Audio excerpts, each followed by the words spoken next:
fantastic. We have a phenomenal duo coming up next of people that two individuals who have had a lifetime of commitment toward healthcare and toward specifically also implementing digital in a rational way in healthcare to address the issues around access and equity. And Lisa Crymes is a Senior Innovation Fellow at HITLAB. Hi, Lisa. Thank you for joining us.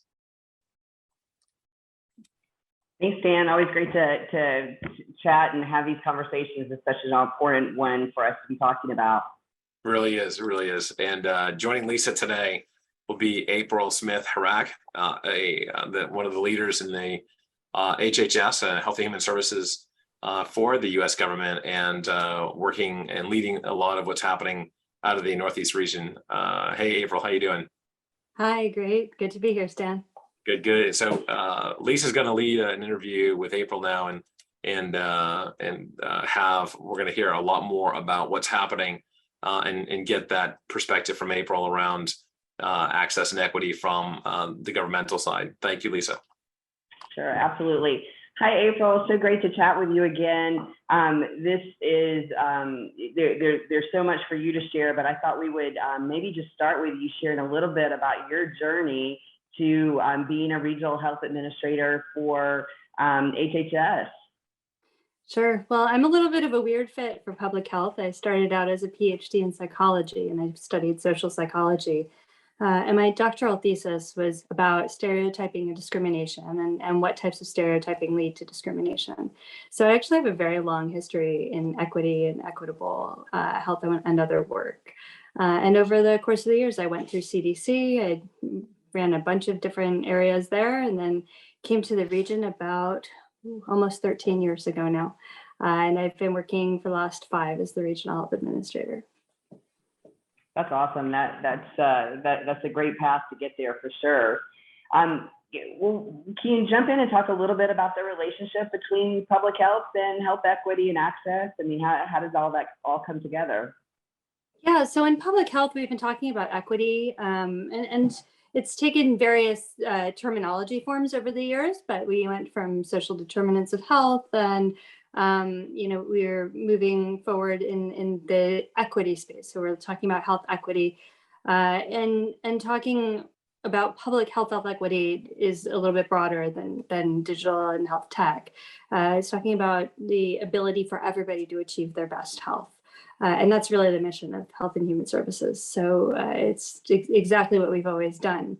As we've moved into looking at digital health and emerging health technologies, the question is very interesting to us in the government of how can we ensure that emerging health and health modalities are founded in an equitable system and space. So, we didn't do the best job setting up our health system a gajillion years ago when we set it up.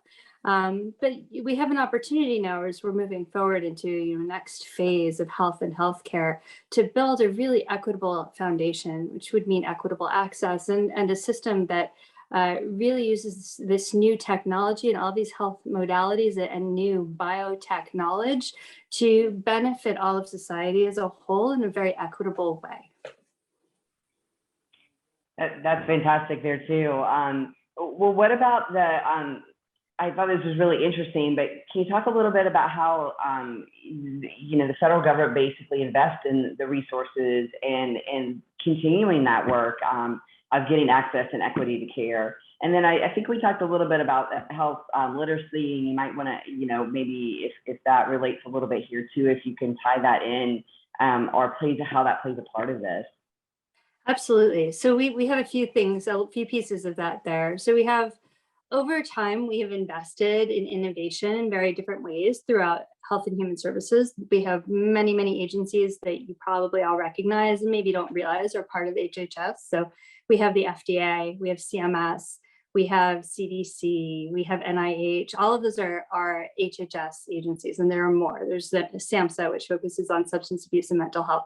So we really run the gamut. And then we have ACF, which is our Agency for Children and Families. It runs on the social services side. So there's many of factors of the social determinants of health and all of the ways that we affect health in our society. And each of those areas have always had investment potential in new and emerging technology. And we've done it in different ways. And some of the ways that we've done it most recently are through challenge.gov. We've issued challenges to anywhere from foundations to companies and businesses. We have had a longstanding SBIR and STTR program, which is Small Business Innovation Research Grants and Small Business Technology Transfer Grants. And those are amazing for early stage startups with new technology. And it's just a great way for companies to be able to develop their technology and their company in a more comprehensive way without diluting their equity. So we've always had that investment there. And we have areas that specifically invest in new and emerging technologies like BARDA. BARDA is in our area for the Assistant Secretary for Preparedness and Response. They're actually becoming an agency. This was the big news last week, is that it had been an Assistant Secretary level office, and they're going to become their own agency in HHS within the next 2 years. So they're moving towards that, finishing that transition. And within that entity is BARDA, which is the Biological Advanced Research Directives Administration. And so they are looking at emerging technology that could benefit us in something like a pandemic, like COVID, or perhaps would help in an emergency like a hurricane. It runs the gamut. And they make investments. There's a new program there called DRIVE, run by a lovely guy named Sandeep Patel. And the DRIVE program is a private-public partnership that's investing $500 million, much like an equity fund, in new and emerging businesses. And they take those really risky investments to help us get some really cool businesses with amazing potential over that hump in order to be able to benefit and really work in an equitable way. And then the last thing is we have coming up the ARPA-H administration or agency. It's the Administration for Advanced Research Projects in health. And so this is your cancer moonshot that President Biden is always talking about, but also it's health technology, it's digital health, it's all of these emerging things that have the potential to shift the way that we behave and interact with our health and healthcare system. And so that has just been started. It was just funded by Congress this year, and that's coming up. I don't know how we're doing on time, so I'm going to check in with you and see. Well, we're doing actually pretty good. We're down to probably the last couple minutes here, so I could probably wrap it up with just one more question. Sure. If we want to end there, is those are great programs, by the way. I mean, it's so interesting to hear about all the things that are going on and just a wealth of all those resources.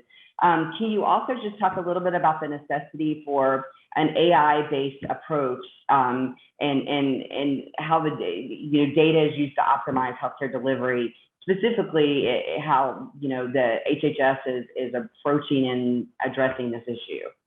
Yeah, absolutely. And this goes back to that second part of your earlier question about cultural competency and linguistic appropriateness and things like that for equity across different platforms. So when we're looking at AI, one of the things that I love to talk with founders who are working on AI machine learning based new companies is to talk with them about how are you, if you're doing speech recognition, how are you analyzing for different accents? Can your program handle that? Or can your algorithm handle the fact that if you're using, a medical insurance claims database to base out your predictive algorithm, that insurance claims database is going to be inherently biased. And so how are you going to correct for the inherent bias? Because we know that the existing access to our healthcare system is not equitable. So if you're going to build on top of that an AI system that uses that as its background, then it is going to also be inherently inequitable. So we try to work with founders and companies to just raise some of those questions and hear what some of the solutions are. People have some really incredible, really great solutions coming down the pike. And so it's very exciting for us. That's so great, April. Thank you so much. It sounds like there's a lot of great programs going on. We could barely touch the surface within 10 minutes, but it was a great conversation. With that, I'll turn it back to you, Stan. No, thank you both. Yeah, thank you very much, Lisa. Wonderful, wonderful interview. Thank you for that.